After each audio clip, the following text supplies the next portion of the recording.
iako se začeci zanatstva u Nišu vezuju za mnogo raniji period. Značajniji razvoj zanatstvo doživljava u 19. veku, kada se osnivaju i prvi esnafi, strukovna udruženja preko kojih su zanatlije štitile svoje interese, definisale pravila postupanja prema mušterijama, poslovni moral i kvalitet proizvoda. U to vreme razvijali su se zanati u skladu sa običajima i potrebama tog doba, tako da je bilo jorgandžija, mutavdžija, sarača, bombondžija, abadžija. A zanatlije su bile grupisane po ulicama. Po kazandžijama, kojih je u jednom periodu u Nišu bilo 15-ak, ulica Jerneja Kopitara i danas je poznata kao kazandžijsko sokače, iako tu odavno više nema majstora tog zanata. Trgovine i druge radnje bile su u glavnoj čaršiji, današnjoj Obrenovićevoj ulici. Posle oslobođenja od Turaka polako odumiru zanati potrebni za očuvanje turskih običaja, a javljaju se neki novi zanati, poput licidera, voskara, šustera. Najveći procvat zanatstvo doživljava između dva svetska rata, kada zanatlije, pored udruženja, imaju i svoje zgrade, svoje slave i običaje, kafane i konake, plaćaju porez, izdaju majstorska pisma, učestvuju na izborima. Posle Drugog svetskog rata zanatske radnje se obnavljaju, ali je to bilo kratkog veka. Razvoj industrije učinio je ručno pravljene proizvode nekonkurentnim, pa su se zanatske radnje gasile, a mnogi zanati izumrli. Niške zanatlije uvek su imale značajno mesto u gradskom miljeu i bile uvažene u društvu. U mnogome su doprineli razvoju Niša od turske kasabe do modernog evropskog grada. Danas je kvalitetna majstorska usluga na ceni. Uvek se traži dobar moler, keramičar, zavarivač, dobar automehaničar, električar, frizer i, u novije vreme, zanatlije dobre u nadogradnji trepavice ili noktiju. U Nišu danas ima oko 5000 zanatlija različitih struka. Uglavnom su članovi opšteg udruženja samostalnih zanatlija i privrednika Niš. Organizacije osnovane sa ciljem povezivanja i zaštite svojih članova, stvaranja zanatskog podmlatka obukom za zanate, negovanja i oživljavanja starih zanata. Članovima i budućim zanatlijama udruženje pruža savetodavne usluge, organizuje obuku i proveru osposobljenosti za zanate i izdaje uverenja o tome. Organizuje prezentacije zanatlijskih proizvoda i susrete preduzetnika radi razmene ideja i zajedničkog rešavanja problema, kao i uticaja na donošenje odluka i mera od interesa za njih. Od zanata može dobro da se živi, jer dobar majstor će uvek imati posla. Uvek će postojati potreba za dobrim zlatarom, za dobrim frizerom, za dobrim krojačem. Jednostavno tržište to nameće. Biće uvek potrebe za dobrim automehaničarem, jer vozimo se automobilima, za dobrim vulkanizerom, za dobrim molerom.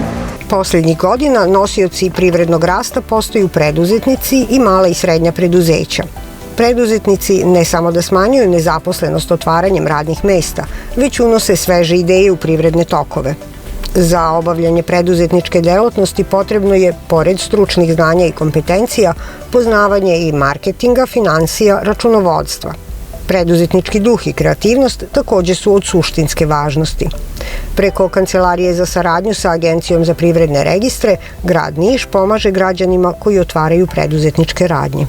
Od 1. januara ove godine u sklopu Kancelarije za lokalni ekonomski razvoj grada Niša posluje i Kancelarija Agencije za privredne registre. Reč je o kancelariji koja već godinama posluje u okviru grada Niša na osnovu sporazuma između grada i APR-a. Sada su njihove obaveze prebačene u KLER i bave se vođenjem registra preduzetnika. Praktično, da bi se jedna preduzetnička radnja registrovala, ne treba puno vremena. Dovoljno je da stranka podnese zahtev lično ili to može da uradi knjigovođa umesto preduzetnika i potrebna je samo očitana lična karta ukoliko ima čip ili kopija lične karte ukoliko se radi o dokumentu bez čipa i uplatnica na 1500 dinara. Preduzetničku radnju može da osnuje i lice koje nije državljanin Republike Srbije i da bi to lice postalo preduzetnik u našoj zemlji, ono podnosi kopiju pasoša i takođe prilaže uplatnicu na 1.500 dinara. Naravno, vrlo često se dešava da samo popunjavanje zahteva obavljamo ovde u našim prostorijama. U tom slučaju preduzetnik mora jasno i precizno da definiše kojom će se delatnošću baviti kako bi naše koleginice na licu mesta mogle da odrede šifru delatnosti. Upisuje se samo jedna šifra delatnosti, bez obzira što preduzetnik može da se bavi i većim brojem delatnosti koje se upisuju izuzev u slučaju kada recimo postoje neki posebni uslovi i onda je za obavljanje te preduzetničke delatnosti potrebno i više prostora, da te delatnosti budu odvojene u posebnim prostorijama i slično. Ono što se takođe na licu mesta određuje, preduzetnik zapravo daje adresu poslovnog sedišta, to je adresa sedišta, znači prostorija. Ukoliko se recimo preduzetnička delatnost obavlja na terenu, onda se unosi adresa iz lične karte preduzetnika. Takođe, preduzetnik se odlučuje da li želi da posluje iz radnog odnosa ili kao penzioner ili van radnog odnosa i to je ta mogućnost koja mu se pruža da sam izabere. Isto tako, preduzetnik odlučuje da li želi da bude paušalno oporezivan ili na neki drugi način. U tom slučaju nam je potrebna i pomoć poreske uprave. Ono što takođe treba da znaju preduzetnici, da ta procedura traje jako kratko. Naše koleginice su izuzetno ljubazne, imaju iskustvo koje traje 20 godina u ovim poslovima i zaista nije vam potrebno više od 10-ak minuta da završite sve poslove i da kažete da ste preduzetnik. Po izdavanju rešenja od strane Agencije za privredne registre, radnja preduzetnička je zvanično registrovana i sa tim datumom kreće da posluje. Sve se obavlja ovde kod nas u Kancelariji za lokalni ekonomski razvoj grada Niša. Adresa je Generala Milojka Lešjanina broj 39, drugi sprat.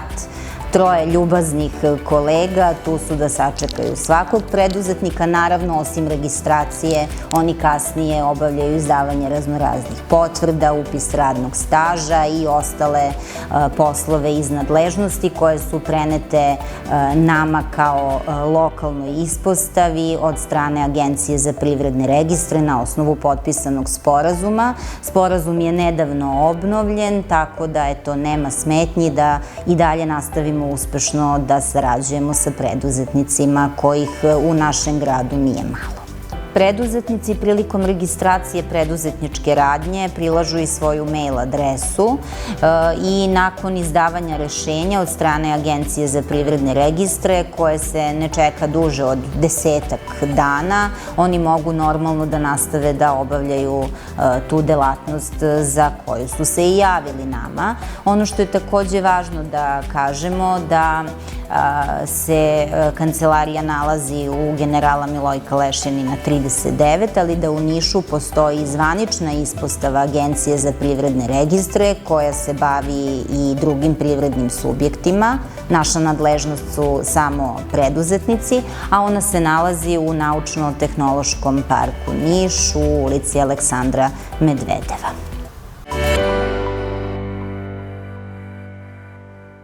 Pa ja sam se još 90. kad sam došao iz vojske sam počeo već da radim, imao sam tada 20 godina i radio sam kod oca.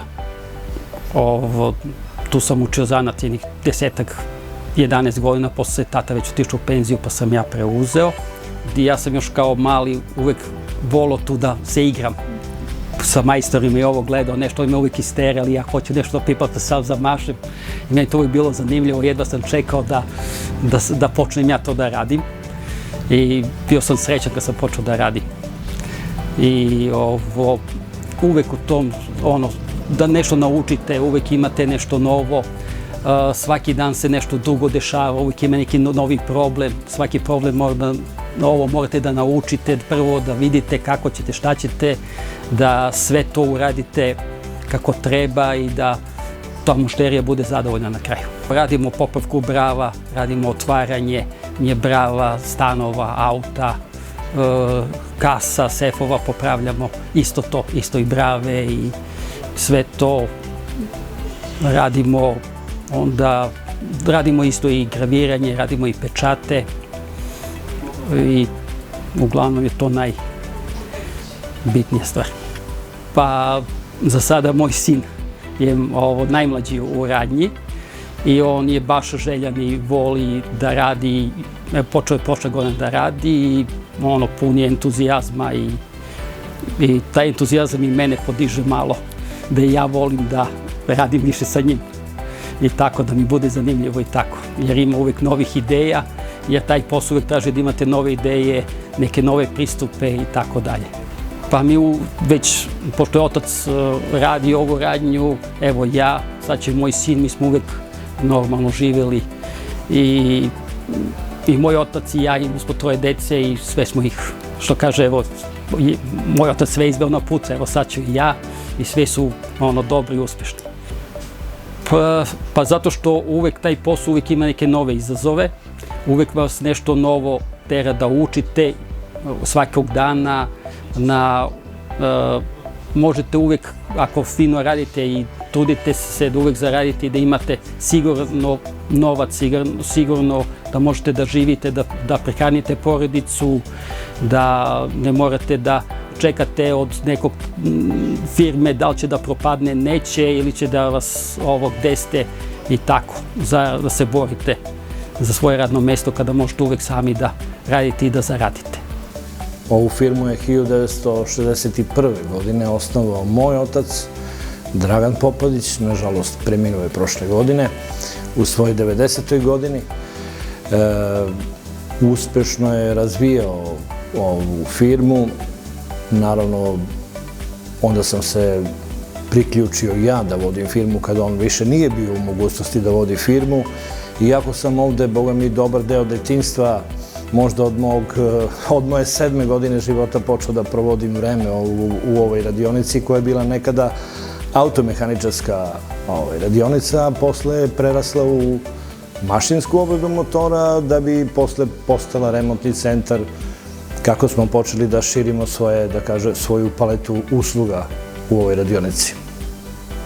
Neosporno je da morate da budete za određeni posao i talentovani. Ne samo da učite i da pokušavate da se pronađete u tome. Znači, ajde da kažem da sam ja imao neki nasledni gen od svog oca, pa sam onda lako prihvatio ovu tehnologiju i sam je razvijao u mnogo drugih tehnologija. Nažalost, svi bi da budu programeri, svi bi da rade na kompjuteru ili na mobilnom telefonu. Jednostavno, kao da imaju strah od ulja, od gvozdene piljevine ili od same mašine. Najviše vole da to bude CNC mašina, robotizovana mašina, ali nemamo mi još toliko robotizovanih mašina i takve industrije. Ali ovo je bitno, ovo su mašine proizvodno-uslužnog tipa. Tako da budućnost ovog posla, makoliko bilo sve robotizovano, makoliko za kratko vreme transport bude prešao na elektroautomobile, ili čak i sami traktori su najavi, znači poljomehanizacija, uvek će biti potrebno da se mnogo toga remontuje na samim tim, da kažem, sklopovima kod poljoprivrednih mašina, kod automobila, kod kamiona. Mi radimo sve, i građevinske mašine, čak smo počeli za železnicu nešto da radimo oko lokomotiva. Od zanata na našem? Pre svega potrebni su metalostrugari, metaloglodači, fibrusači, horizontalni brusači, zavarivači, bravari, automehaničari, termička obrada, uglavnom to je taj dijapazon, da kažem, stručnih tih zanata koji su konkretno potrebni mojoj firmi, a naravno i mnogima u gradu. jer ja imam kolege sa kojima dobro sarađujem i pored toga što sam društveno aktivan po pitanju organizovanog zanatstva i preduzetništva, tako da razmenjujem iskustva.